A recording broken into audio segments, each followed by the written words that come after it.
آمين. اگر از جانب معشوق نباشد کشش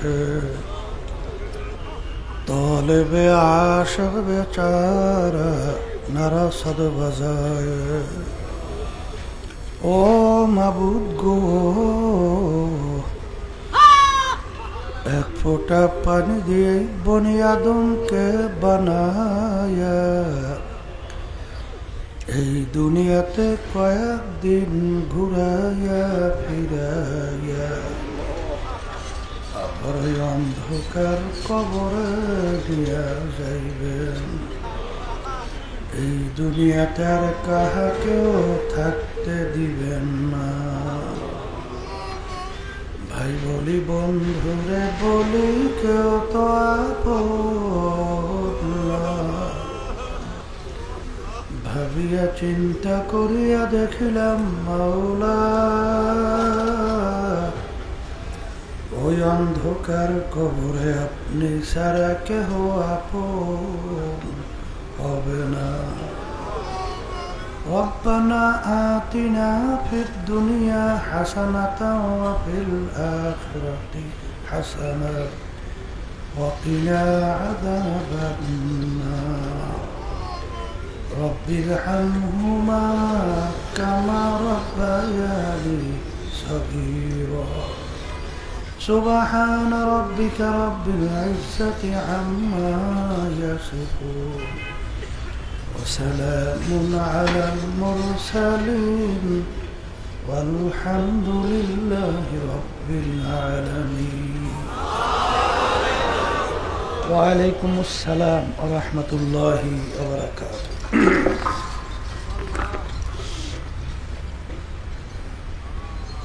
الحمد لله الحمد لله نحمده ونستعينه ونستغفره ونعوذ بالله من شرور أنفسنا من يهده الله فلا مضل له ومن يضلله فلا هادي له ونشهد أن لا إله إلا الله وحده لا شريك له ونشهد أن محمدا عبده ورسوله. أما بعد فأعوذ بالله من الشيطان الرجيم. بسم الله الرحمن الرحيم. يا أيها الذين آمنوا صلوا عليه وسلموا تسليما. اللهم صل على سيدنا ونبينا وشفيعنا وحبيبنا ومولانا محمد صلى الله عليه وعلى آله وأصحابه وبارك وسلم. اللهم صل على سيدنا حبيبنا ومولانا محمد صلى الله عليه وعلى آله وأصحابه وبارك وسلم.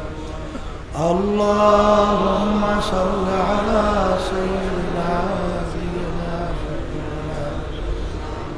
وحبيبنا ومولانا محمد صلى الله عليه وعلى آله وأصحابه وبارك وسلم.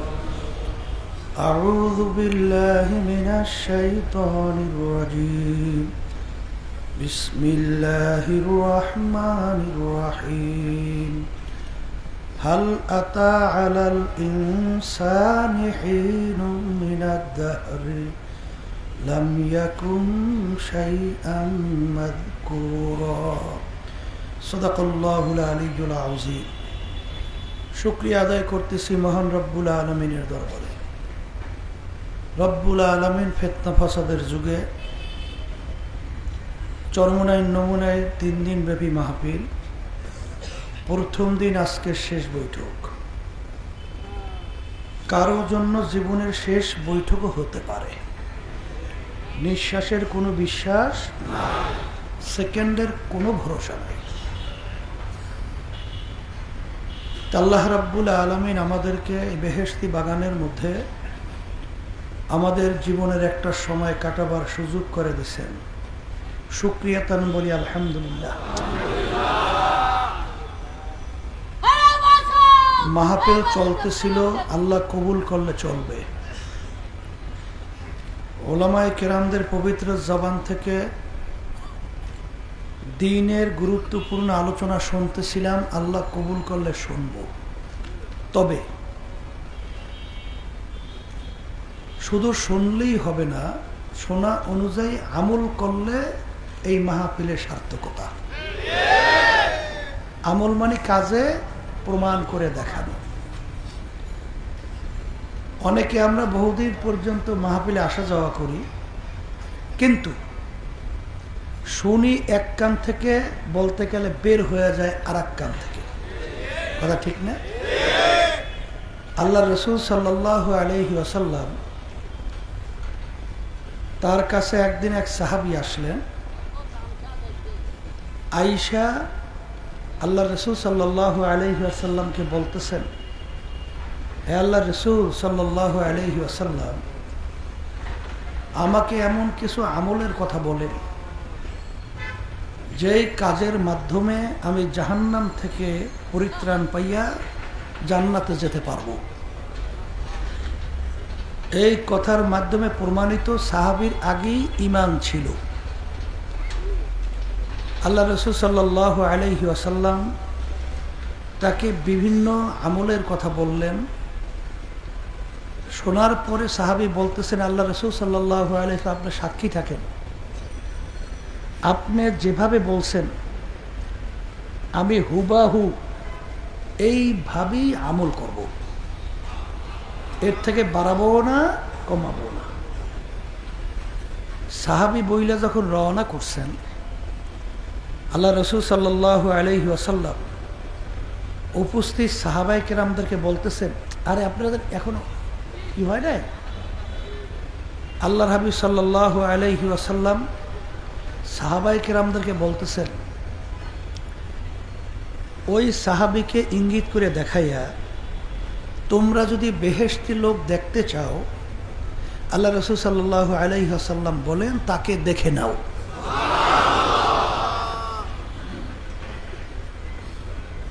আমরা আলেমের কথা শুনি না? আসলে আলেম কাকে বলে? আল ইলমু বিলা আমালেন কা জামালেন বিলা রূহেন।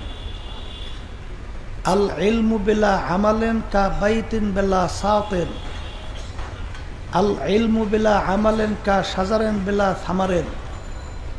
আল্লাহ রাসূল সাল্লাল্লাহু আলাইহি ওয়াসাল্লাম বলছেন, এলেম আছে, এলেম অনুযায়ী আমল নাই। উদাহরণ কেমন? একটা উট আছে, উটের রুহু নাই, এই উটের কোনো মূল্য আছে? এলেম আছে, আমল নাই। যেরকম একটা উদাহরণ, ঘর আছে, ঘরের ছাদ নাই, এই ঘরের কোনো মূল্য আছে? এই এলেম আছে, আমল নাই, গাছ আছে, গাছে ফল নাই। আলেম কাকে বলে? যে তার এলেম অনুযায়ী আমল করে, ঠিক না? আর বিশেষ করে আলেমের সংজ্ঞা বা পরিচয় আল্লাহ রাব্বুল আলামিন দিছেন, ইন্নামা ইয়াখশাল্লাহা মিন ইবাদিহিল উলামা। আলেম বলা হয় তাকি, যার ভিতরে আল্লাহর ভয় পয়দা হবে। এলেম আছে কিন্তু তার ভিতরে আল্লাহর ভয় নাই। সে আসলে জানছে মাগার সে আলেম হতে পারে নাই। কথা ঠিক না? তাই ইলম অনুযায়ী আমল করা, জানা অনুযায়ী মানা, এইটাই তো ওয়াজের উদ্দেশ্য। জোরে বলেন কথা ঠিক কিনা?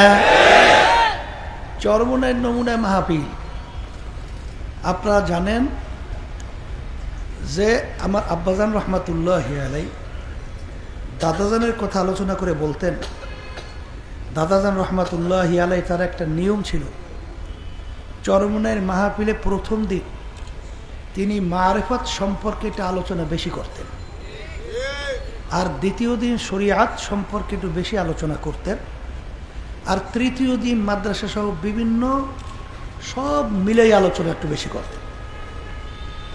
তাই মারিফতের আলোচনা বেশি করতেন, মানে মারিফত শব্দের অর্থ পরিচয় লাভ করা। যেমন উদাহরণ, আপনি একটা লোকের সাথে খারাপ ব্যবহার করতেছেন, হঠাৎ আপনি পরিচয় পেয়েছেন, এই তুমি কার সাথে খারাপ ব্যবহার করে চেনো?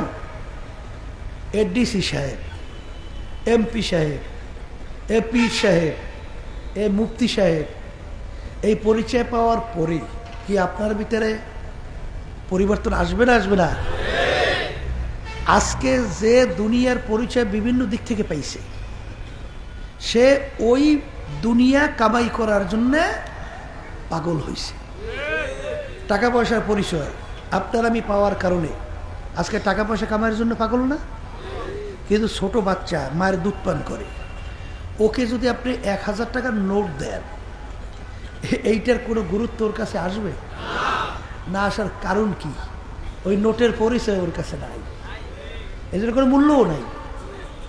ও মুখের ভিতরে নিয়ে দাঁত দিয়ে কামড়াই ছিঁড়ে ফেলাই দেবে। কথা ঠিক কিনা? মেম্বার চেয়ারম্যানের পরিচয় পাইছে, এই জন্য মেম্বার চেয়ারম্যান হওয়ার জন্য মানুষকে খুন করিয়া ফেলায় না? এই জন্য বলে কথা ঠিক।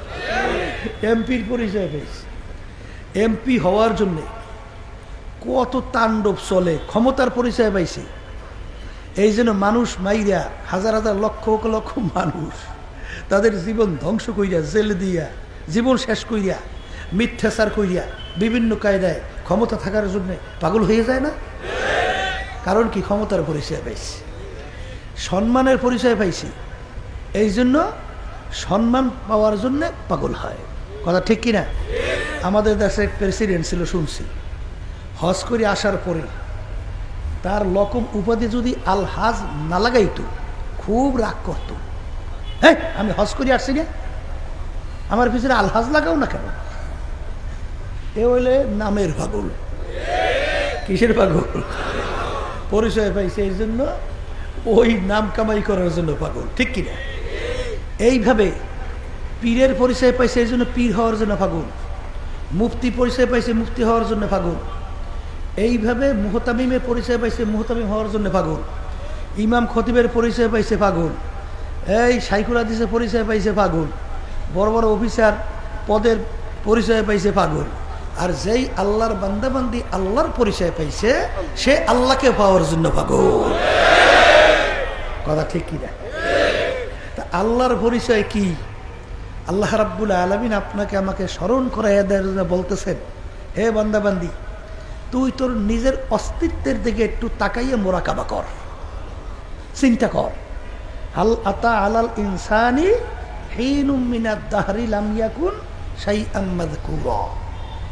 তুই কোনো উল্লেখযোগ্য বস্তুই ছিলি না, তুই ছিলি এক কাতরা নাপাক পানি, তাও আবার আমসাজ, ভেজাইলা। এই ভেজাইলে পানির মধ্যে আমি রক্ত জমাট বাঁধাইছি, এরপরে আমি হাড্ডি তৈরি করছি, এরপরে ফাঁকা সাউনাল ইজামা লাহমা, আমি ওই হাড্ডির উপরে গোশত লাগাইয়া ফি আহসানি তাকওয়িম, তোর মতে তো সুন্দর সুরাতের একটা মানুষ তৈরি করছি। কথা ঠিক কিনা? তা আল্লাহ রাব্বুল আলামিন আপনাকে আমাকে এই যে মায়ের পেটের মধ্যে এত সুন্দর সুরাতে যে তৈরি করলো, তখন অন্য কারো ক্ষমতা ছিল যে অত সুন্দরভাবে তোমাকে আমাকে তৈরি করতে পারবে? তখন যদি তোমাকে আমাকে আল্লাহ রাব্বুল আলামিন এই লুলা বানাইতো, আতুর বানাইতো, তখন কার শক্তি ছিল যেখানে তোমাকে আমাকে সুন্দর মানুষ বানাইবে? ছিল কারো শক্তি? কত মানুষ জন্ম অন্ধ। আল্লাহ রাব্বুল আলামিন তোমাকে আমাকে চক্ষু না দিয়া যদি অন্ধ হিসাবে দুনিয়াতে পাঠাইতেন, এমন কার শক্তি ছিল তোমাকে আমাকে চক্ষু দান করতে পারতো? হ্যাঁ, পারতো? আল্লাহ রাব্বুল আলামিন অনেকে জন্ম বোবা বানাইছেন, বোবা, কথা বলতে পারে না। আচ্ছা, আমার মালিক যদি তোমাকে আমার কথা বলার শক্তি না দিতেন, তাইলে তুমি আমি দুনিয়ার ভিতরে সব বৃথা না? কোনো মূল্য ছিল? তা আল্লাহ রাব্বুল আলামিন তোমাকে আমাকে বলতেছেন আল্লামাহুল বায়ান, আমি তোকে কথা বলার শক্তি দান করছি। কে দান করছে? অনেকে তো মনে করেন এইটা বুঝি স্বাভাবিক। এই, এটা স্বাভাবিক? বোবা মানুষ কথা বলতে পারে না, ওর কোন পার্সের অভাব আছে? ওর জিব্বা আছে না? ওর সব কিছু ঠিক আছে না? কথা তো বলতে পারে না, কিন্তু আপনাকে আমাকে আমার মালিক কথা বলার শক্তি দান করছে। আচ্ছা, আমি আমার ভাইদেরকে বলি, আজকে আমরা যার জন্য পাগল হয়েছি, যেই দলের জন্য, যেই নেতার জন্য, যেই নেত্রীর জন্য, যেই সম্পদের জন্যে, যেই ক্ষমতার জন্যে, মাঝে মাঝে একটু চিন্তা করা লাগে না? মোরাকাবা করা লাগে না? এই একটু গোপনে একটু চিন্তা করা লাগে না?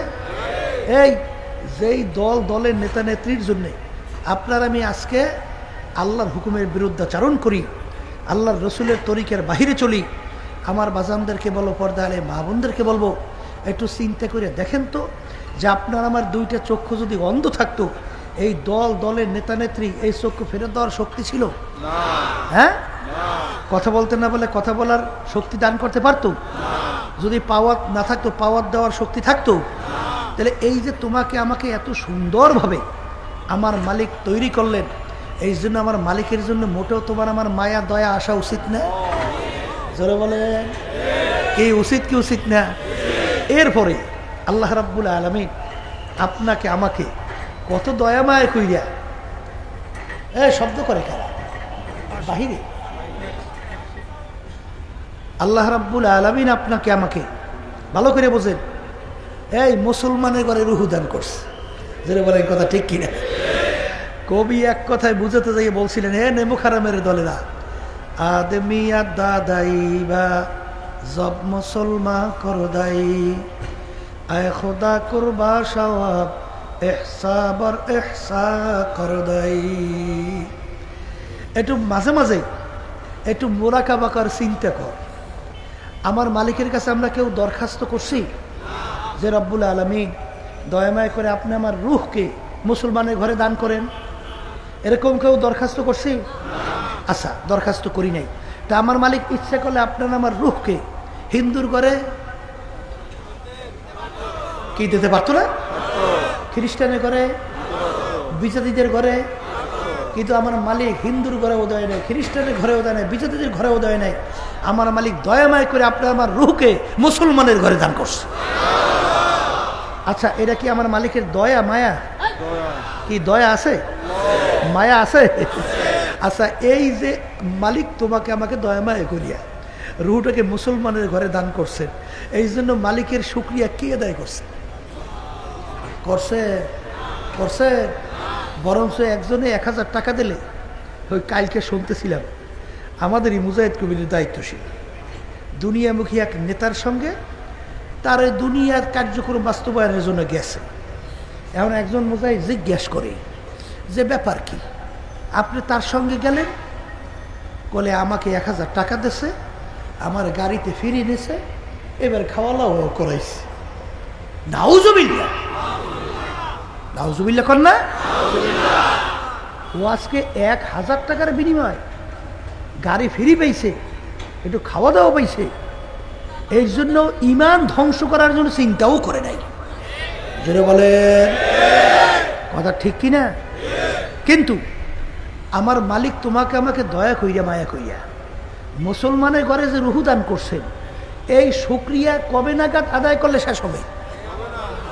হবে? কোনদিন শেষ হবে? এই জন্যই ওয়াইন তাউদ্দু নি'মাতাল্লাহি লা তুহসুহা, আমার মালিকের নেয়ামত যদি তুমি জীবনভর এই হিসাব করতে থাকো, কোনদিন নেয়ামতের হিসাব শেষ করতে জোরে কান পারবে? এরপরে আমার ভাইদেরকে বলবো, পর্দার আড়ালে মা বোনরা যারা শুনতেছেন, ভালো করে বোঝেন আমার মালিকের আপনার আমার উপরে দয়া, কেমন মায়া। আমার মালিক তো মাঝে মাঝে তোমার আমার দিকে তাকাইয়া তাকাইয়া আমার মালিক আফসুস করে। কি আফসুস করে? ইন্নাল ইনসানা লিরাব্বিহি লাকানুন। মানুষ বড় নেমক হারাম, মানুষ বড় নেমক হারাম। বলে তা কেমন? আমি তো তোর বিচার চাইয়া চাইয়া দেখি। বলে তাকি, এই জবান দিছিলাম আমি তোকে নেমাত কথা বলার জন্যে, কথা ঠিক না? এখন তুই বড় হইছ, এখন তোর বাপকে চেনো, তোর মাকে চেনো, তোর বন্ধুকে চেনো, তোর দলের নেতা নেত্রীকে চেনো। এখন তুমি ডাক দাও, এই আব্বা কইয়া ডাক দাও। ডাকের সঙ্গে সঙ্গে আব্বার কলিজারা ঠান্ডা হয়ে যায়। মাকে মা কইয়া ডাকো, মাকের কলিজাও ঠান্ডা। নেতাকে নেতা কইয়া ডাকো, নেতার কলিজাও ঠান্ডা। ঠিক আমার মালিক ডাক দিয়া বলে, নেমুক হারামের দলেরা, যেই জবান দিছিলাম আমি মালিক তোকে, ওই জবান দিয়া যদি আমাকে একবার তুই আল্লাহ কইয়া ডাক দিতি, আমারও কুদরাতি কলিজারা ঠান্ডা হইয়া যাইত। কি কিন্তু আমরা কি আমাদের মালিককে ডাকি? কি জোরে বলেন ডাকি? এই জন্য আমার বাজানদেরকে বলো, পর্দা আলে মা বোনদেরকে বলো, আমার মালিকের তোমার আমার উপরে কি দয়া কি মায়া। মাঝে মাঝে একটু নিরিবিলি চিন্তা কইরো, তোমাকে আমাকে আমার মালিক কিভাবে লালন পালন করে বড় করছে। চিন্তা করছেন একদিনও? এই মা যখন সন্তান প্রসব করছে, মাও দুর্বল, সন্তানও দুর্বল। এই মা দুর্বল, এতটুকু বাচ্চাটা মায়ের পাশে নিয়ে ঘুমায়। ঘুমের ঘরে মানুষ আধা মরা না? হুশ থাকে? ওই সময় মানুষ এদিকে ওদিকে এপিট ওপিট হওয়ার কথা না? আচ্ছা ওই সময় যদি মায়ের পেটের নিচে পিঠের নিচে বাচ্চা পইয়া সেপ ডইয়ে মরিয়ে যাওয়ার কথা না? কথা কর না কা? এরকম ঘটনা বুঝি মাঝে মধ্যে ঘটে না? না, দুই একটা ঘটনা মালিক দেখায় যে তুই যে বড় হইছ এটা স্বাভাবিক না, আমি তোকে কুদরতিভাবে পাইলে বড় করছি। অনেক সময় মায়ের পেটের নিচে পিঠের নিচে বাচ্চা পইরা চ্যাপ্ট হয়ে গেছে, মারা গেছে, কিন্তু তুমি আর আমি কেমনে বড় হইলাম? মা তো ঘুমাইয়ে রয়েছে, মায়ের হাত এদিকে ওদিকে পড়িয়ে যাইতে পারে না? কি পারে কি পারে না? ধরো মায়ের হাতখানা যাইয়া বাচ্চার মুখের উপরে পড়ছে, নাকের উপরে পড়ছে, এখন বাচ্চা কি শক্তি আছে মায়ের হাত সরাবে? মুখ দিয়ে বলতে পারে মা হাত নিয়ে যাও? বলতে পারে? এই মুখ দিয়ে কথা বলতে পারে? আর হাত সরাই দেবে শক্তি আছে? শক্তিও নাই, বলতেও পারে না, নিজেও সরতে পারে না, ওদিকে শ্বাস তো বন্ধ হইতে আছে, কথা ঠিক কি না? এখন পালাটা কেমন হয়? আল্লাহ রাব্বুল আলামিন বলেন, লা তাখুযুহু সিনাতুন ওয়ালা নাওম। হে বান্দা বান্দি, তুই নাকটাই না ঘুমাও, আমি মালিকের ঘুমও নাই সিমানিও নাই। তোর মায়ের হাতখানা যখন তোর মুখের উপরে পইরা গেছিল, তখন আমি মাওলা কুদরতি হাতের দ্বারা তোর মায়ের হাতখানা সরাইয়া দিছিলাম, আমি মাওলা। এই জোরে বলার কথা ঠিক? তাহলে তোমাকে আমাকে আমার মালিক কিভাবে লালন পালন কইরা বড় করে?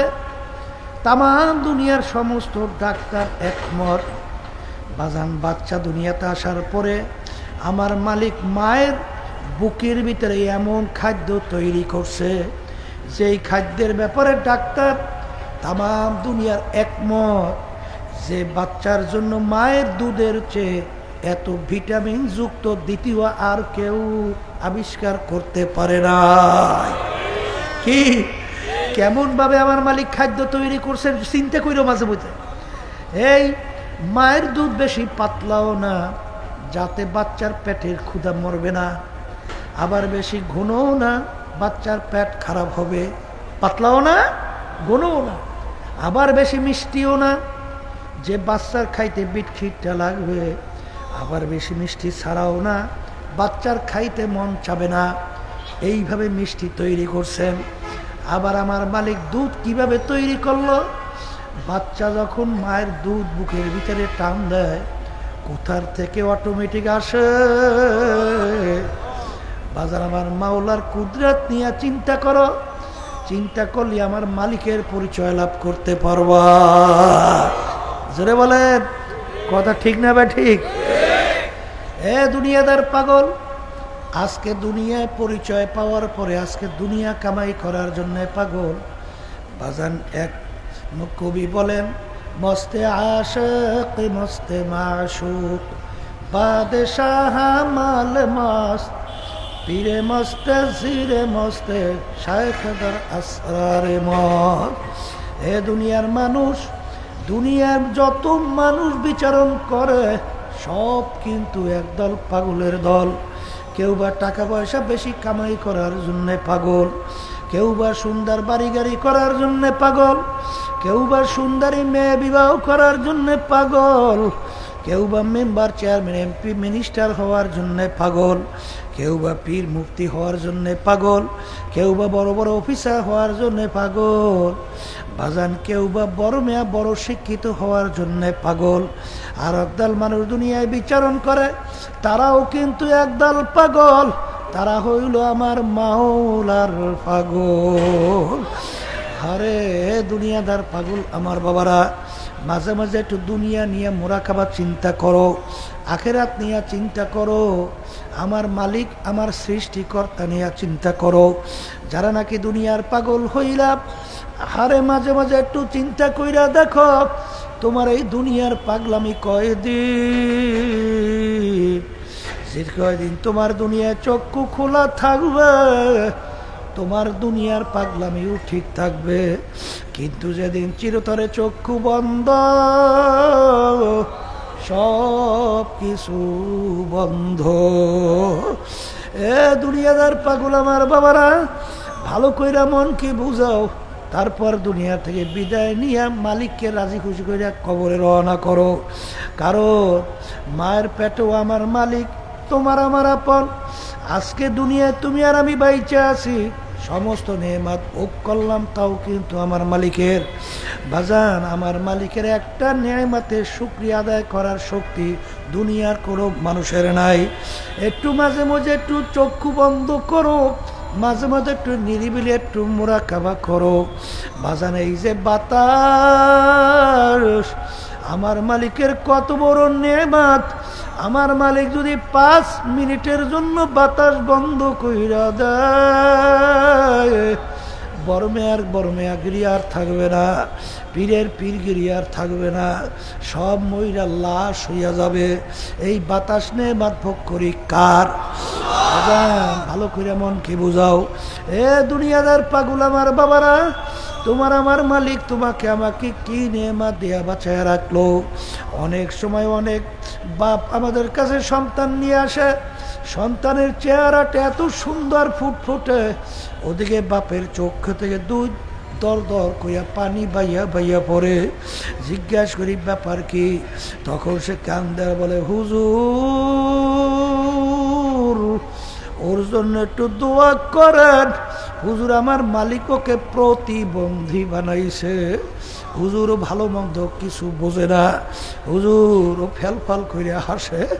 বাজান তোমার আমার মালিক তোমার আমার ব্রেন সুন্দর রাখলো, বুঝের তৌফিক ক্ষমতা দান করলো। আমার মালিকের দেওয়া নেয়ামত ব্রেন পাইয়া আজকে পড়াশোনা করলাম, বিভিন্ন ডিগ্রি অর্জন করলাম, ডক্টরেট ডিগ্রি অর্জন করলাম, বিসিএস ক্যাডার হইলাম, বিভিন্ন কায়দায় কায়দায় অনেক কিছু অর্জন করলাম। কিন্তু আমার মালিক যদি তোমার আমার ব্রেনের ক্ষমতা নষ্ট করত, প্রতিবন্ধী বানাইতো, তামাম দুনিয়ার সব শক্তি ব্যয় কইরা আমার মালিকের এই নেয়ামত পূরণ করতে পারতো না। এই তোমার আমার ব্রেন সুন্দর নেয়ামত কে দান করলো? ভালো করে মনকে বুঝাও, তারপর দুনিয়া থেকে বিদায় নিয়ে কবরে যাও। বাজান ভালো কইরা বোঝো, আমার মালিক তোমাকে আমাকে কেমন নেয়ামত দিয়া লালন পালন করলো। পানির ভিতরে কত রঙের রঙের মাছ তৈরি করলেন বাজান, এক এক মাছের এক এক ধরনের স্বাদ মালিক তৈরি করলেন। একটা ইলিশ মাছের ভিতরে কত রঙের মজা আমার মাওলায় লাগাইলেন। আর ইলিশ মাছের লেজের মাছের এক মজা, পিঠের মাছের এক মজা, কোলের মাছের এক মজা, মাথার মাছের এক মজা। এই মজা কে লাগাইল? এই মজা লাগাইল আমার মাওলা। আমার মালিকের দিকে তাকাইয়া দেখো বাজার, একটা গাভীর বান্দের থেকে আমরা দুধ দোহাইয়া পান করি বাজান। গাভীর রক্তের রং লাল, গোবরের রং কালো বাজান, প্রসাবের রং অন্য ধরনের। এর ভিতর থেকে সাদা দবদবে দুধ কোথার থেকে আসলো? এই সাদা দবদবে দুধ, যেই দুধের ভিতরে একটু লাল রং নাই বাজান, একটু গোবরের গন্ধ নাই, একটু প্রসাবের ঘ্রাণ নাই, এই সাদা দবদবে দুধ এই নেমাতকে দান করলো বাজান। ভালো করে মন কি বুঝাও, তারপর মালিকের পরিচয় নিয়ে কবরে রওনা করো। হে দুনিয়াদার পাগল আমার বাবারা, যেই দুনিয়ার জন্য পাগল হইলা, এই দুনিয়া সম্পর্কে মাঝে মাঝে একটু মুরাকাবা করো বাজান। দুনিয়া কিন্তু একেবারে ফাঁকি বাজান, দুনিয়া কিন্তু কারোর জন্য স্থায়ী হবে না। এমন একদিন আসবে যেদিন তোমাকে আমাকে জমিন থেকে উঠাইয়া জমিনের গর্ভের ভিতরে ঢুকাইয়া রাখবে আর ডাক দেয়া বলে, জমিন হে আব্দুল করিম, হে রহিমা খাতুন, আর আমার জমিনের ভিতরে হাঁটতে পারবি না। আরে যা, আমার গর্ভের ভিতরে তোর জায়গা বাজান। ভালো করে মনকে বুঝাও, চিন্তা করো, দুনিয়া সম্পর্কে চিন্তা করো। যারা আজকে দুনিয়ার পাগল হইয়া আমার মালিককে ভুলছি, আজকে যারা দুনিয়ার চিন্তায় পইরা আখেরাতকে ভুলছি, আল্লাহর রসুলকে ভুলছি, তরিকা ছাড়ছি, কিন্তু বাজান দুনিয়া কিন্তু ফাঁকি। যারা দুনিয়া নিয়ে চিন্তা করছে তারা কিন্তু দুনিয়াকে তালাক দিছে বাজার। দুনিয়া কি মাঝে মাঝে একটু চিন্তা করো বাজান। এই দুনিয়ার বড়মেয়াগিরি, এই দুনিয়ার পীরগিরি, এই দুনিয়ার মাতুব্বারগিরি। আমার আব্বাজান রহমাতুল্লাহি আলাইহি বলতেন বাজান, ডাকাইতের দলের সর্দার থাকে, সর্দারের কত পাওয়ার বাজান। তার দলীয় লোক কোনো অন্যায় করলে অনেক সময় গুলি করে পর্যন্ত মেইরা ফেলায়, অনেক সময় তাদেরকে বিভিন্ন ধরনের শাস্তি প্রয়োগ করে বাজান। ডাকাইতের এই সর্দারের ক্ষমতা কতক্ষণ? পুলিশের হাতে অ্যারেস্ট হওয়ার আগ পর্যন্ত। যখন পুলিশের হাতে অ্যারেস্ট হয়, ওকে ধরে নিয়ে যখন বুক দিয়া পাড়ায় লাগতে হয়, কোথায় যায় ওর সারগিরি, কোথায় যাবে ওর বাবুগিরি? আজকে চক্ষু খোলা দুনিয়ায় কেউ পরিচয় দেয় আমি পীর, আমি মুক্তি, আমি চেয়ারম্যান, আমি মেম্বার, আমি এমপি, আমি মিনিস্টার, আমি বড় বংশের, আমি ধনী, আমি অমুক সুন্দরী, আমি অমুক সুন্দর, আমি অমুক সম্মানিত, অত ডিগ্রিধারী বাজান। এই পরিচয় কতক্ষণ? আমি এতগুলা গাড়ি বাড়ির মালিক, আমি এত জমিদার, এত জমির মালিক, এই পরিচয় কতক্ষণ? আজরাইলের হাতে অ্যারেস্ট হওয়ার আগ পর্যন্ত। এ আল্লাহর বান্দারা, পর্দার মা বোনেরা, যমুনা গ্রুপের মালিক এই করোনা ভাইরাসে মারা গেল। বাংলাদেশের ভিতরে বড় ধনীর ভিতরে একজন, যখন শ্বাস টানতে ছাড়তে পারে না, ডাক্তারকে ডাক দিয়া বলে, ডাক্তার তুমি যদি আমার শ্বাস টানা ছাড়ার ব্যবস্থা করতে পারো, কলম কাগজ দিয়ে আসা, আমি তোমাকে সমস্ত সম্পদ লেখা দেব। কিন্তু আর শ্বাস টানা ছাড়ার ব্যবস্থা করতে পারে নাই, সব সম্পদ পইরা রইল। তাকে সাদা 3টা কাপড় দিয়া, প্যাচ দিয়া, মাথার ভিতরে, মাজার ভিতরে, পায়ের ভিতরে বান দিয়া, সোজা কইরা কবরের ভিতরে নিয়ে রাইখা দিল। কই তার সম্পদের গরব? যারা আজকে সম্পদের পাগল, যারা আজকে ক্ষমতার পাগল, আমি সেই বাজানদেরকে বলবো, ফেরাউনের ইতিহাস পইরা দেখো, নমরুদের ইতিহাস পইরা দেখো, সাদ্দাদের ইতিহাস পইরা দেখো। বাজান ফেরাউন এত বড় শক্তিধর, বাজান বনে ছেলে সন্তানগুলা ধৈরা ধৈরা জবাই করছিল, বলার মতো কেউ কোনো সাহস শক্তি ছিল না। কিন্তু যখন ওর হায়াতের বেড়া শেষ হইয়া গেল, আমার মালিক ওকে নীল নদীর ভিতরে ফালাইয়া চুবাইয়া চুবাইয়া তারপর আমার মালিক মারছে। কই ফেরাউনের খোদাইগিরি কই? সব ঠান্ডা হয়ে গেল। সাদ্দাত মাওলার সঙ্গে চ্যালেঞ্জ করলো, দুনিয়ার ভিতরে ওর নিজের বেহেশত তৈরি করলো, আমার মালিকের বেহেশতে যাবে না। কই সাদ্দাতের বাহাদুরি কোথায়? হে দুনিয়াদার পাগল আমার বাবারা, হে পর্দালে মা বোনেরা, নমরুদ মাওলার সঙ্গে চ্যালেঞ্জ করলো, তার খলিল ইব্রাহিমকে আগুনের ভিতরে ফালাইল। সেই নমরুদ একটা ঠ্যাং ভাঙ্গা মশা ওর মস্তকের ভিতরে আমার মাওলা ঢুকাইয়া জ্বালাপোড়া কইয়া মাথা আশ্রাইয়া পাশরাইয়া তারপর আমার মালিক মারছে। কই নমরুদের পাত্তাও পাওয়া যায় না। এ দুনিয়াদার পাগল ভালো কইরা বুঝো, তাম দুনিয়ার মোট 4 জন লোক রাজত্ব করছিল। এর ভিতরে 2 জন মুসলমান, 2 জন অন্য জাতি। একজন মুসলমান বাদশা সিকান্দার বা ইস্কান্দার, তিনি মানুষকে স্মরণ করাইয়া দেওয়ার জন্য তার সাথীদেরকে বলল, আমার ইন্তেকালের পরে আমাকে গোসল করাইয়া কাপড় পরাইয়া খাটের ভিতরে উঠাইয়া হাত দুইটা একটু বাহিরে রাইখা শহরটাকে ঘুরাইয়া তারপর দাফন কইর। তিনি দুনিয়ার থেকে বিদায় হওয়ার পরে হাত বাহিরে রাইখা খাটে উঠে যখন ঘুরায়, যারা বোঝে না তারা বলে, দেখছো বাদশা আজীবন আমাদের থেকে খাজনা এবং ট্যাক্স নিল, এখন মরার পরেও কেমন হাত পাইতে আছে, মনে হয় যেন খাজনা এবং ট্যাক্স চায়। বিজ্ঞ আলেমরা বলে, ও বোকার দলেরা, তোমরা তো বুঝো নাই, বাদশা সিকান্দার ইন্তেকালের আগে ওসিয়াত করছিল, মৌতের পরে কাপড় পরাইয়া খাটের ভিতরে উঠাইয়া হাত বাহিরে রাখিয়া ঘুরাইয়া দাফন করার জন্যে। তিনি তামাম দুনিয়ার মানুষকে বুঝাতে চায়, ও তামাম দুনিয়ার মানুষেরা,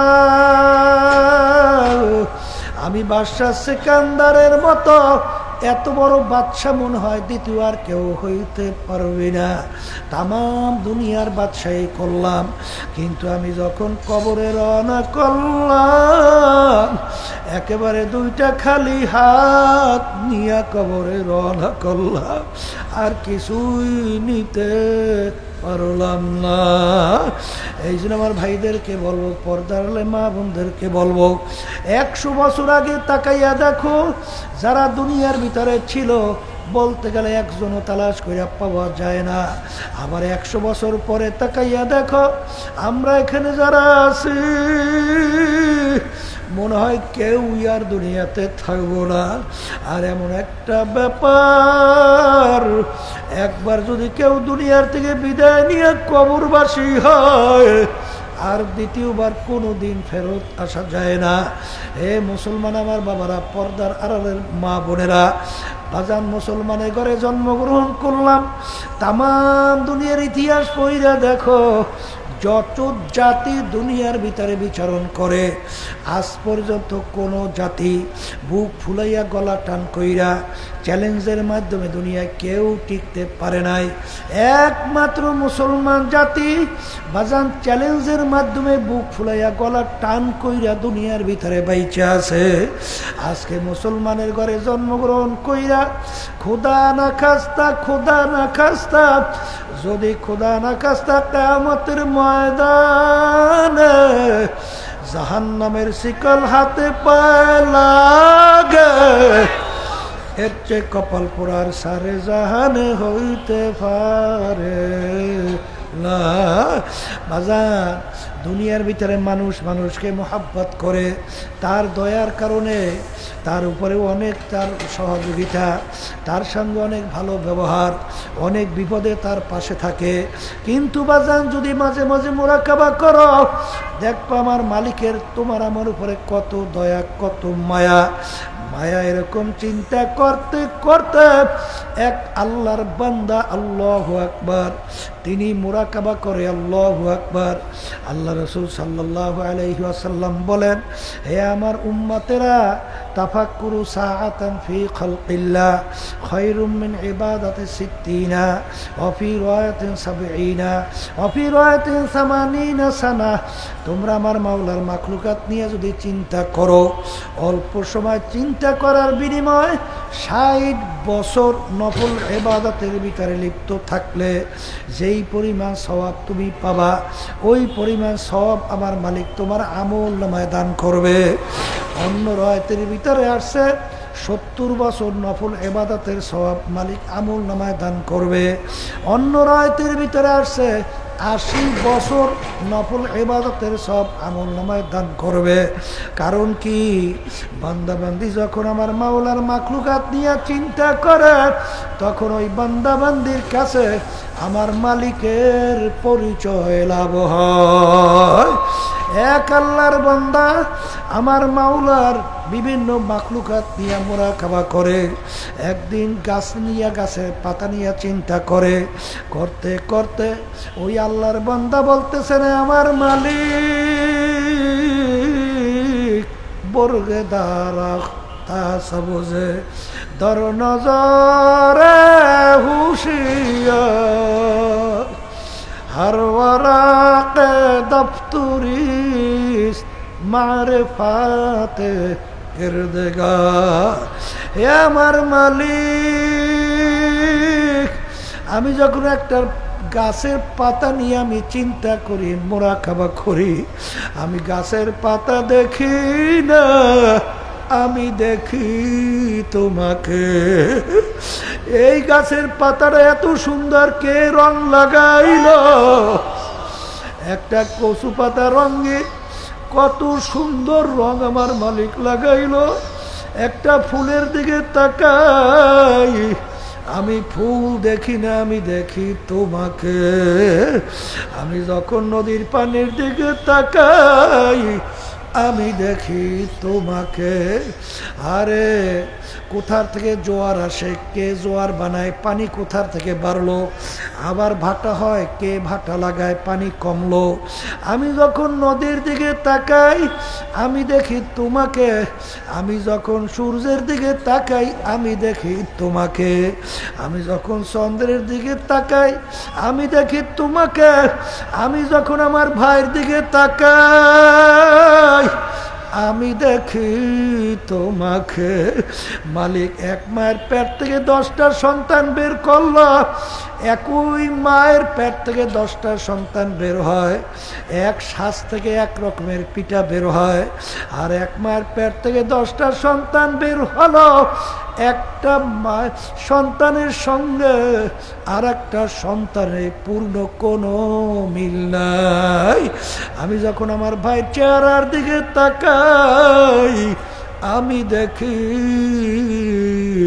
তোমাকে। এরকম মুরাকাবা করতে করতে করতে করতে তখন ওই বান্দাবান্দির ভিতরে আমার মালিকের পরিচয় লাভ হইতে থাকে। পরিচয় হইতে হইতে আমার মাওলার জন্য তার মোহাব্বত মায়া বাড়তে থাকে। বাড়তে বাড়তে এক পর্যায়ে ওই বান্দাবান্দির ভিতরে আমার মালিকের পরিচয় লাভ হইয়া তখন ওই বান্দাবান্দি আমার মাওলাকে পাওয়ার জন্য পাগল হয়। তখন ওই আসে মালিককে ডাক দিয়ে বলে, যখন নাকি তার ভিতরে মালিকের পরিচয় আসে, দুনিয়ার কেউ বন্ধুকে, বন্ধুর মোহাব্বত যখন ভিতরে ঢোকে, ওই বন্ধুর পরিচয় পাইতে পাইতে তাকে নিয়ে চিন্তা করতে করতে এক পর্যায়ে ঘুমের ঘরেও স্বপ্নে দেখে বন্ধু। আরে ঘুমের ঘরে ডাক দিয়ে ওঠে বন্ধু। ঠিক আমার মাওলাকে নিয়ে মুরাকাবা করতে করতে এক পর্যায়ে বান্দাবান্দি সব জায়গায় দেখে আমার মাওলাকে। তখন এই বান্দাবান্দি আমার মালিকের দিকে তাকাইয়া বলে, হার নে তু হ্যায়, ও মে তু হ্যায়, গোল মে तू, जिधर देखता हो मैं तू ही तू है, तू ही तू है, तू ही तू।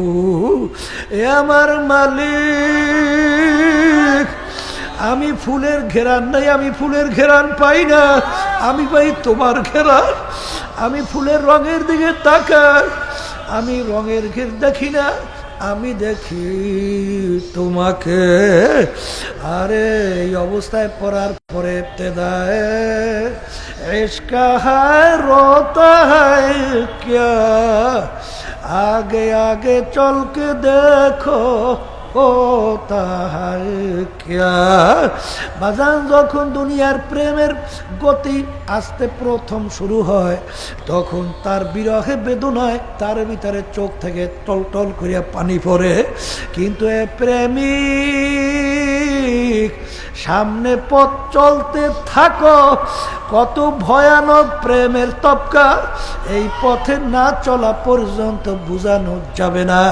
এই পথে চলতে চলতে এক আশেক বলে, আরে ফেরাতে দোস্তা বাসদ নেশা বাসদ আজ দোজখ, মাআযাল্লাহ গলত গুপ্তান কে দোজখ বর নেশা বাসদ। এ আমার মালিক, তুমি যে আমার থেকে দূরে, এই বিরহে ব্যথায় ব্যথায়, এ মালিক তুমি আমার দিকে তাকাইয়া দেখো। আমার জুদাই ব্যথাটা এমন ব্যথা মনে হয় যেন জাহান্নামের আগুনের চেয়েও কঠিন। মালিক আমি তো আর সহ্য করতে পারি না। বাজান এক আল্লাহর বান্দাই পর্যায়ে পড়ার পরে বলে, বাজান তুমি আর আমি এগুলা শুনলে তোমার আমার হাস আসবে, তোমার আমার গুরুত্ব আসবে না। আশিকারা মিল্লাত মাযহাব জুদাস, আশিকারা মিল্লাত মাযহাব খুদাস, আশিক বাহাওয়ায়ে মদহুশে বুহু বদয়া দেখে মুহিব্বে বেহুশে বুদ। বাজান প্রেমের ব্যাপার আলাদা, প্রেমিক ছাড়া কোনোদিন বুঝবে না, এই পথের পথিক ছাড়া কোনোদিন বোঝানো যাবে না। এই পথে চলার পরে এক আশেক বলতেছেন, তীরে ফিরকত সে দিল গমজদা ইতনা চুর হ্যায়, रोकना रोकना है कि गोया खाना जंगूर है। हे আমার মালিক, হে আমার মাশুক, হে আমার মাওলা, তোমার জুদাইয়ের ব্যথায় ব্যথায় আমার কলিজার ভিতরে এমন ভাবে তীর মারতে আছে, তীর মারতে মারতে তুমি একটু আমার কলিজার দিকে তাকাইয়া দেখো। আমার কলিজা এখন আরাম কলিজা নাই, আমার কলিজা একটা বল্লার বাসার মতো ঝাঁঝরা ঝাঁঝরা হয়ে গেছে। আমার মালিক তুমি একটু তাকাইয়া দেখো, তোমার জুদাইয়ের ব্যথা আমার আর সহ্য হয় না। বাজান এগুলোকে আশেকদের ব্যাপার। হে দুনিয়াদার পাগল আমার বাবারা, হে পর্দার আড়ালের মা বোনেরা, আজকে যাদের জন্য পাগল হইছো বাজান, বাজান সব কিন্তু স্বার্থের পাগল। স্বার্থ আছে, সম্পর্ক আছে, স্বার্থ নাই সম্পর্ক নাই।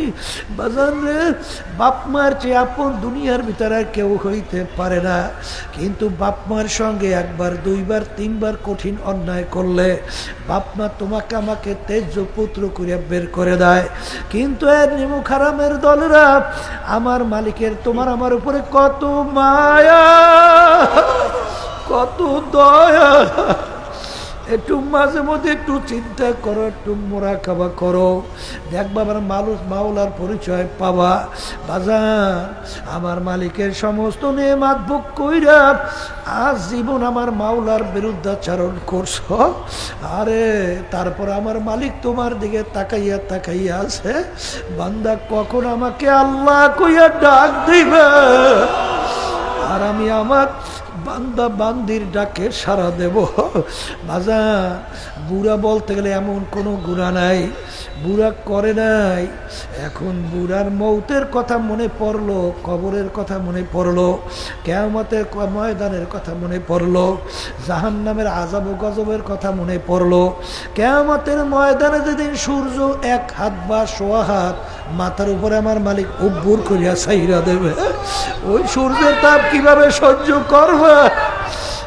আরে এই বান্দা বান্দির কথা মনে পইরা, এই আযাবের কথা মনে কইরা এখন বুড়া চিন্তা করে, আরে আমার মালিক যদি আমাকে মাফ না করে, আমার তো কবরে কোনো উপায় নাই, কিয়ামতের ময়দানে কোনো উপায় নাই, মিজান হাসর মিজান পাল্লায় কোনো উপায় নাই। এই চিন্তা কইরা তওবা কইরা এখন ডাক দেয়, হে আমার আল্লাহ, হে আমার মালিক, আজীবন শেষ করলাম, জীবন শেষ হয়ে গেল তোমার নাফরমানি করতে করতে, এখন তো তাকাইয়া দেখি তোমার দরওয়াজা ছাড়া আর কোনো দরওয়াজা নাই, আমি কোন দরওয়াজায় যাইয়াছি? আল্লাহ কাকে, কোন মালিককে মালিক হইয়া ডাকবো?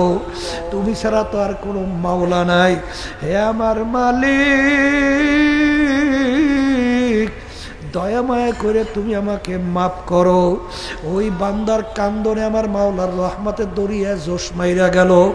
আমার মালিক ডাক দিয়া বলে, বান্দা তুই যখন আমি মাওলা ছাড়া আর কোনো মাওলা দেখলি না, আমি দরজা ছাড়া আমার দরজা ছাড়া কোনো দরজা দেখলি না, বান্দা যা যাও, আমি তোর জীবনের সব গুনাহ মাফ কইরা দিলাম, এমনকি তোর সমস্ত গুনাহকে আমি নেকের দ্বারা পরিবর্তন কইরা দিলাম।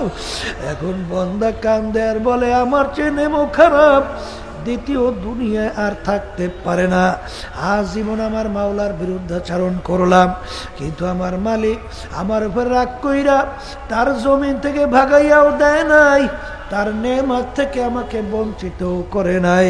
কাদের জন্য জীবন শেষ করলাম? বান্দা সেজদায় পড়ে মালিকের দরবারে শুকরিয়া আদায় করে। এই জন্য আমার ভাইদেরকে বলবো, পর্দার আড়ালের মা বোনদেরকে বলবো, আমার মাওলা কত দয়ার মাওলা, আমার মালিক কত মায়ার মালিক, আমার মালিকের ঘুম নাই, জিমানিও নাই, লা তাখুযুহু সিনাতু ওয়ালা নাওম। কেন আমার মাওলার ঘুম নাই, কেন জিমানি নাই? হে বান্দা বান্দি, তোদের মায়ার কারণে আমার মালিক বলেন আমাকে ঘুমাইতে দেয় না। তুই রাত্র 3টার দিকে বিপদে পইরা গেছো, এখন বিপদে পইরা তুই আমাকে ডাক দাও, আল্লাহ আল্লাহ। তখন যদি আমি মালিক ঘুমাইয়া থাকি, তখন তোর ডাকে কে সাড়া দিবে? এই জন্য আমাকে আমার মায়ায় ঘুমাইতে দেয় না। তুই আমাকে ডাক দিবি, সঙ্গে সঙ্গে তোর ডাকের আমি সাড়া দেব। এই মায়ার মাওলারে, দয়ার মাওলারে ভুইলা কার প্রেমে পড়ছো? আরে যাদের পিছনে পড়ছ সব কিন্তু ফাঁকি, সব কিন্তু মিথ্যা। মাঝে মাঝে একটু খবর নিয়ে দেখো বাজান, এশকে মাজাজি এশকে হাকিকি। বাজান দুনিয়ার মোহাব্বত সব বাহ্যিক, অল্প সময়ের জন্য, ক্ষণিকের জন্যে। আর যদি মালিকের সঙ্গে সম্পর্ক তৈরি করতে পারো, আল্লাহর ফজলে দুনিয়াতেও বাদশা, আখেরাতেও বাদশাহ। আমার মালিকের দয়া মায়ার কোনো শেষ নাই। আমার মালিক বান্দা বান্দি আহারে মাফ করবে, কোনো আমল নাই। ফেরেশতাদেরকে বলবে দেখো বান্দা বান্দি কখনোই হক্কানি আরে আল্লাহর বান্দিদের সঙ্গে হক্কানি আলেমদের সঙ্গে বসছে কিনা তালাশ করে। ফেরেশতারা বলবে মালিক তোমার বান্দা জীবনে একবার হক্কানি আলেমদের সৌবাতে এক দস্তারখানে বসছে। আমার মালিক বলবে যা এ উসিলে আমি ওকে মাফ কইরা দিলাম। এই জন্য আমার ভাইদেরকে বলবো, পর্দার এই মা বোনদেরকে বলবো, বাজান এই পথে চলতে থাকো। আর এই মোহাব্বত ভিতরে তৈরি হওয়ার জন্য আমার মাওলার জিকির বেশি বেশি করা লাগবে। কারণ মান আহাব্বা শাইআন আকসারা যিকরাহু, যে যেই জিনিসকে বেশি মোহাব্বত করে তার স্মরণও সে বেশি বেশি পরিমাণে করে। এই জন্য আমার ভাইদেরকে বলবো, পর্দা আলে মা বোনদেরকে বলবো, বাজান চরমুনায় নমুনার মাহফিল আজকে প্রথম দিন 3 দিন পর্যন্ত চলতে থাকবে। বাজান এই মাঠে বসে দোয়া করো আমার মালিক যেন আমাদেরকে তার খাস অলি না বানাইয়া কাউকে এই মাঠ থেকে ফেরত না দেয়। কারণ জফুল কালাম আমার মালিকের হাতে। বাজান আমার মালিক ইচ্ছা করলে ঘুরায়, যদি বন্দা বান্দি দেলটাকে নরম কইরা আমার মালিককে করুণ সুরে ডাক দেয়, আমার মালিক ওই বন্দা বান্দির ডাকে সাড়া না দিয়া পারে না। আল্লাহুম্মা আমিন। এ পর্দার আড়ালের মা বোনেরা হাত উঠাও, 2 চোখের পানি ফালাও, গুনার কথা মনে করো, আমার মালিকের দরবারে কান্দো, আর মালিকের কাছে গুনার থেকে মাপ চাও। যদি কান্না না আসে মনকে বুঝাও রে মন, একদিন এই ঘরের দরজা দিয়ে নতুন বউ হইয়া উঠছিল রে মন। কত মেয়ে লোকে শরবত খাওয়াইলো, কত মেয়ে লোকে বাতাস করলো, আবার এমন একটা দিন আসবে এই ঘরের দরজা দিয়া মরা লাশ হইয়া বের হওয়া। ছেলে কানবে মামা করে, মেয়ে কানবে মামা করে, জবাব তো আর দিবা না। আল্লাহ প্লেটে মাঠের দিকে চাইয়া দেখে আপনার বন্ধারা কিভাবে কান্দে। আল্লাহ আপনার কি একটু মায়া লাগে না? পর্দার আড়ালের মা বোনেরা আল্লাহ বড় আশা করে মালিক তোমার দরবারে 2 হাত তুলছে, দয়া মায়া করে তাদের গুনাহকে মাফ করে দেন, আপনার খাস বান্দী হিসেবে কবুল করে না। আল্লাহ মাহফিলকে হেদায়েতের জরিয়া বানায়া দেন। আপনার মোহাব্বত, আপনার প্রিয়জনের মোহাব্বত আমাদের কলবের ভিতরে বসাইয়া দেন। আল্লাহ শয়তান এবং নফসের ধোঁকার থেকে হেফাজতে রাখে। আল্লাহ হককে আমাদের কাছে হক হিসেবে প্রকাশ করে দেন, বাতিলকে বাতিল হিসাবে প্রকাশ করে দেন। আমাদের সবাইকে হকের পক্ষে থাকার তৌফিক দান করে। আল্লাহ আল্লাহ সর্বদিক থেকে মাহফিলকে হেফাজত করেন। সুবহান রাব্বিকা রাব্বিল ইজ্জাতি আম্মা ইয়াসিফুন ওয়া সালামুন আলাল মুরসালিন ওয়ালহামদুলিল্লাহি রাব্বিল আলামিন। আলহামদুলিল্লাহ। শোনেন, আগামী দিন ফজরের পরে আল্লাহ কবুল করে আমি আবার বয়ান রাখবো। আপনারা তো আসবেন, আমার ভাইদেরকে দাওয়াতে নিয়ে আসবেন, কারণ এখানে যতক্ষণ থাকবো ততক্ষণ আমাদের আমল নামায় নেকি জমা হইতেই থাকবে। আল্লাহ কবুল করুক। আর শোনেন, এই তরিকার যে 5 ঔষধ, এই ঔষধের ভিতরে 2 নম্বর ঔষধ হলো আল্লাহ ওলিদের কিতাব পড়া। এই গেটের পাশেই মুজাহিদ প্রকাশনার কিতাব নিয়ে বসা আছে আব্বাজান রহমাতুল্লাহি আলাই, তার মাওয়াইজে কারিমিয়া, আর অনেক কিতাব পাবেন। দাদা 27 খানা কিতাব নিয়ে পড়েন। আল্লাহ মা বোনদেরকে পড়ার তৌফিক দান করেন। এইটা কি? ও কোরআন শিক্ষা বোর্ডের যারা না কি হয়েছে, কি হয়েছে, ভালো রেজাল্ট করছে তাদেরকে মেধা তালিকায় কতজন? ও মোহাম্মদ মিনহাস আলম নেন, আলহামদুলিল্লাহ। সুমাইয়া ইসলাম সাফা আলহামদুলিল্লাহ বলেন। মোহাম্মদ জুবায়ের, আলহামদুলিল্লাহ, আল্লাহ কবুল করুক। এইবার সাদিয়া জাহান, আলহামদুলিল্লাহ। এরপরে আলহামদুলিল্লাহ ফয়জুল করিম, আলহামদুলিল্লাহ। রেজওয়ানা করিম, আলহামদুলিল্লাহ। মারিয়া আক্তার, আলহামদুলিল্লাহ। মোহাম্মদ তানবীর, আলহামদুলিল্লাহ। এবার মোহাম্মদ সাকিব হাসান রাহি, আলহামদুলিল্লাহ। এরপরে মাহিদুল ইসলাম, আলহামদুলিল্লাহ। এইবার আমাদের একাদি ওয়ারলেসে রশিদিয়া মাদ্রাসা শাহরিয়ার নাসির নাফিস, আলহামদুলিল্লাহ। এরপরে মোহাম্মদ সিয়াব মজুমদার, আলহামদুলিল্লাহ। এবার সেফাতুল ইসলাম, এরপরে কিনা মোহাম্মদ মনির হোসেন, আলাইসালাম। মোহাম্মদ আরাফা, আলহামদুলিল্লাহ। এবার শাওয়াল ইসলাম, আলহামদুলিল্লাহ। এবার কেনা মোহাম্মদ দিন ইসলাম, আলহামদুলিল্লাহ, আল্লাহ কবুল করুক।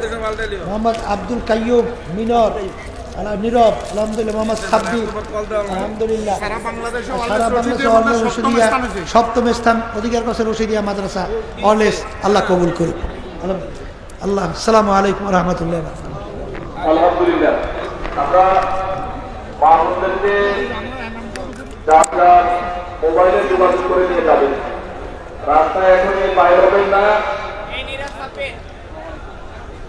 যোগাযোগের মাধ্যমে বাইরে হবেন। আমরা যারা মাঠে অবস্থান করবো আমরা দ্রুত রাতের খাবার খেয়ে ফিরে যাবো। একটা চাবি পাওয়া হয়েছে